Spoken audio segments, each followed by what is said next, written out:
Hidden under a clandestine facility hides the most malevolent and brutal man-made weapon of all time, MechaGodzilla. In order to truly convert this into a real killing machine, this giant robot had to go through a series of tests against live subjects with the objective of learning to wield its arsenal of weaponry with killing precision. Today, the simulation arena will be bathed in blood as we demonstrate the many ways these skullcrawlers would have been brutally murdered in order to train this metallic terror in the art of war. This episode will get bloody, so remember, if you enjoy this content, do not forget to like this video, subscribe, and get ready to witness 5 executions in MechaGodzilla's Temple of Doom. Which is kinda similar to this place, the Doom Tower, a place found in Raid, our sponsor. A really dope game available to download on both mobile and PC, filled with over 600 unique champions and epic game modes. To play, just click the link below or scan this. But back to this Doom Tower, which is basically a huge dungeon filled with some really bad guys who were locked up by the Arbiter. But after thousands of years, they're now threatening to escape and bring horror and destruction to all. Unless you come in and stop them, of course. To do this, you must assemble a team of champions with abilities that remove debuffs, lots of hit points, and shield abilities that will secure a path to victory. To level up your squad while you're not playing, just plop them in this thing called the Guardian Ring and watch them level up by themselves literally while you're sleeping. This month, you'll partake in the Path of Light event, where you choose from 3 branching paths to get the rewards you want the most. On top of that, you can also take part in the Deliana Chase event, where new and existing players can win this champ just by playing for 7 days between now and July 20th. All new players can use promo code MyDeliana to max her out to level 50. You might want to do this to survive the Doom Tower. If you're new, you're lucky, because once you hit that link below or scan the QR code, you'll get Tayroll, 200k silver, 1 XP boost, 1 energy refill, and 1 ancient shard so you can summon an awesome champ as soon as you start playing. Thanks so much to Raid for their continued support on this channel. And now let's move on to MechaGodzilla's House of Doom. Before we discuss the first method of tearing up our first skullcrawler, let's first discuss the disturbing architecture of this facility. It's mentioned in the official art book that this location was in the shape of a pyramid, with an inverted staircase that would siphon the essence of the dead titans and then be absorbed by MechaGodzilla. This mech would then benefit from this essence in some way or form. Whether this death energy came in the form of titan radiation or nutrient extractions is not 100% clear, but the concept of having this mech literally ingest this corpse's matter is truly terrifying. What's up guys, Jacob here. Over on Dangerville, we are really going in-depth discussing the dark secrets of Apex's sacrifice pit here. And we mean that literally. And a few more reasons why you would really hate being a skullcrawler or any titan other than MechaGodzilla here. This video is gonna be out on Thursday, June 9th, so be ready for it. So how many are we killing today, guys? Glad you asked, Jacob. Today we pre-selected a total of 5 adult skullcrawlers that are large and mature enough to take part in the following 5 executions that will test all sorts of different weapons. Now let's get ready to witness the first demonstration. Number 1. Dismemberment.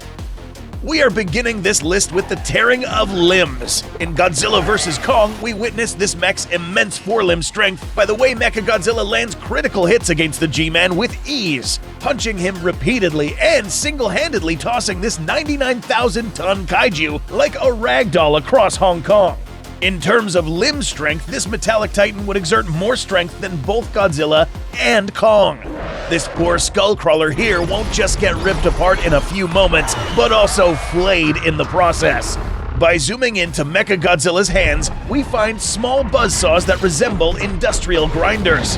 Jared Krichevsky, the creator of this mech, mentioned that these were strong enough to bite into the titan hides. This allowed it to have a much better grip against its victims. Given the strength of this mech, we can now run the test and tear this skullcrawler limb from limb.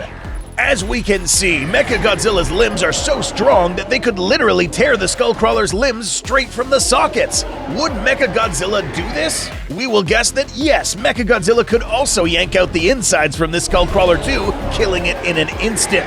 You may think this is overkill, but for the purposes of this simulation, we need to put these weapons to the test to be 100% sure these are effective against larger titans. Also, don't forget that during this testing phase, MechaGodzilla would have been controlled via psionic link, taking commands from a human pilot, in this case Ren Serizawa. So even if these moves looked a little bit too human-like, it would be because there is in fact a human behind all of these tests. Number 2. Meat Grinders. While we dispose of this corpse, let's introduce you to another weapon, the Meat Grinders. These aren't the ones on its hands, these are the grinders found inside its mouth. Yes, these here are rotating discs that when put in contact with any fleshy tissue will bite into it and turn it into ground meat. We were unfortunate to not see this in live action, but that's why we are here to show you. In this second demonstration, MechaGodzilla would have this titan stretched out in a position where it could use its mouth grinders. A good place to test it would be here. These grinders would now begin peeling the outer layer of skin, followed by the outward layers of flesh, veins, and grind right through this creature's windpipe. The blood loss would have killed this skullcrawler in no time. So far, we have covered 2 melee weapons. Now let's switch gears and test some ranged weaponry. Number 3. Explosive weaponry. Testing weapons such as missiles in a closed facility is risky, but note that this is no ordinary base. In the film, we see that certain areas of this facility were resistant to powerful blasts, such as the Proton Scream, and remained relatively intact. So it's safe to test some puny missile weapons here. Our third subject will now be eliminated at range. Let's now focus on where these missile launchers are located.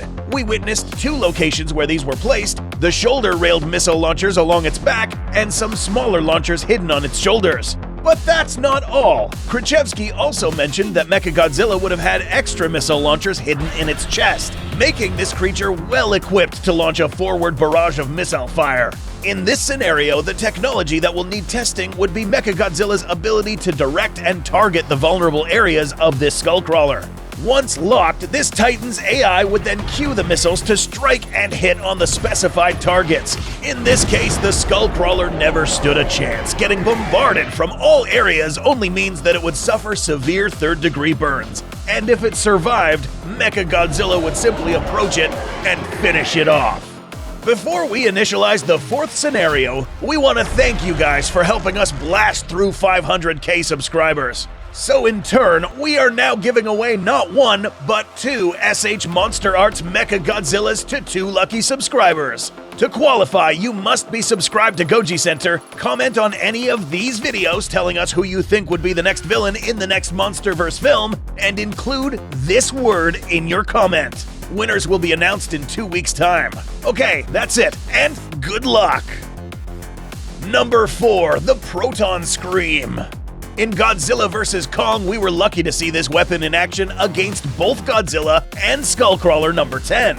This would have been the most powerful in its arsenal of weaponry and would have taken hundreds of billions of dollars to develop such a weapon in real life. Which is why it was imperative for this weapon to go through many rounds of testing to ensure that it was effective and powerful enough to inflict damage against all kaiju.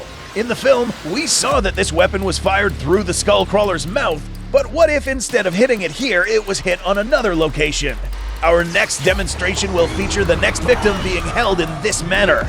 The objective? To slice. If projected long enough, MechaGodzilla's Proton Scream would penetrate through the skullcrawler's skin, flesh, bones, and make its way down the skullcrawler's ribcage like a hot knife through butter.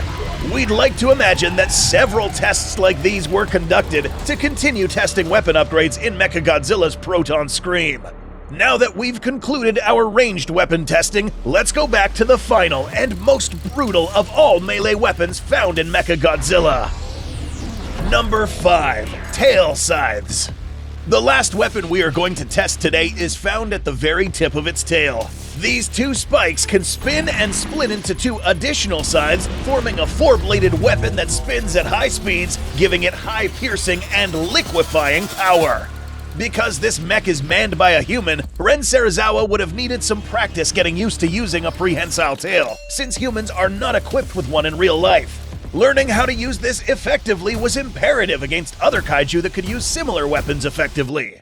In this scenario, our next skullcrawler is now subjugated in this manner, and the pilot will now aim for these two locations. Note that once these things pierce, anything in the path of those spinning blades would have been literally liquefied, completely destroying any organ that it comes across, inflicting irrecoverable damage.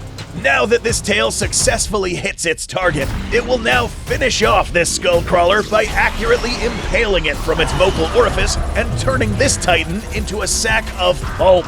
We now have completed our first round of tests, and MechaGodzilla is one step closer to becoming Godzilla's nemesis. Admittedly, it was mentioned by Adam Wingard that had Godzilla not fought Kong earlier, this titan would have had enough energy to successfully defeat this MechaGodzilla. But having said this, it was also mentioned that if a physical sample of this radioactive material was used to power this titan, then MechaGodzilla would have also been even more powerful, unlike this reverse-engineered energy sample made by Apex. This was just a sneak peek of what could have happened inside this clandestine facility of death. What do you think would have happened if MechaGodzilla successfully killed both Kong and Godzilla at the end of this film? Do you think that there were any other kaiju that would successfully destroy this mechanized titan? Let us know in the comments. Please remember to hit that red subscribe button below to be the first to watch our next upcoming videos.